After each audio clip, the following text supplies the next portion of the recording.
تعالوا النهاردة نعمل كيكة براونيز او براونيز بس من غير بيض. برضو هنعمل كده كام وصفة كيكات من غير بيض هتعجبكم قوي. مش عايزة اقولكم هي عبارة عن 3 طبقات، التلاتة احلى من بعض، كيكة دايبة وطبقة كريمة وشوكولاتة. يلا نبدأ. عندي 100 جرام من الشوكولاتة الدارك او اللي هي الشوكولاتة الخام بتاعة المطبخ، عندي تلت كوباية من السكر، وعندي 100 جرام من الزبدة يعني يعادل نص كوباية او 5 معالق تقريبا. الشوكولاته زي ما انتوا عايزين، دارك او اللي هي باللبن الموجود، ولما بتبقى دارك كمان حلاوتها بتبقى قليله وبتبقى ظريفه قوي. هنكسرها او هنبشرها، والكلام ده كله احنا عايزين ندوبه مع بعضه، فهنحطه يا اما في الميكرويف كام دقيقه كده، او هنحطه على حمام ميه دافيه، وده هيبقى احسن، بيدوبوا براحتهم. ونفضل نقلب فيهم، لسه هنا السكر والزبده ما دابوش، هفضل اقلب لحد ما تدوب خالص. عندي بقى كوبايه ونص من الدقيق المنخول عليه رشه ملح، معلقتين كبار كاكاو، فانيليا، ومعلقه كبيره بيكنج باودر، وكوبايه وربع من اللبن هحطها بالتدريج.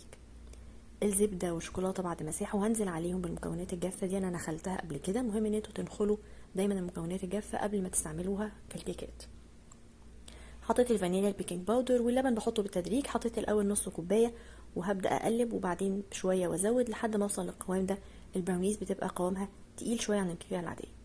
قلب بقى، هدهنه بالزيت كويس، وكمان اعمل الجوانب، ومسخنه الفرن على حراره 180 قبل ما اشتغل كده ب5 دقايق.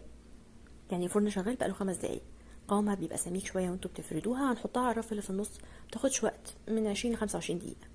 طبقه الكريمه عباره عن كوبايه كريمه خفق سايله، وعليها ربع كوبايه من السكر الناعم او سكر بودره، واول ما تعمل علامات كده بوقف ضرب. احطها في التلاجة لحد ما الكيكه تطلع. اخر طبقه 100 جرام من الشوكولاته، وعليهم تلت كوبايه من كريمه الخفق برضو، او تلت كوبايه لبن سخن، وفي الميكرويف ندوبها. حطوا عليها معلقه، لو هتستعملوا لبن بس مش كريمه خفق حطوا على اللبن معلقه زيت او زبده. بعد ما الكيكه بتطلع وهي لسه دافيه بسقيها 4 معالق لبن كده، وده اختياري. ولما تبرد خالص بفرد عليها طبقه الكريمه علشان تبقى سهله معايا. لو الكيكه كانت سخنه هتلاقوا الكريمه سايحه منكم وبتجري كده، مش مظبوطه في الفرد. بسيبها برضو تبرد حاجه بسيطه، وبعدين بنزل عليها بطبقه الشوكولاته. 3 طبقات احلى من بعض.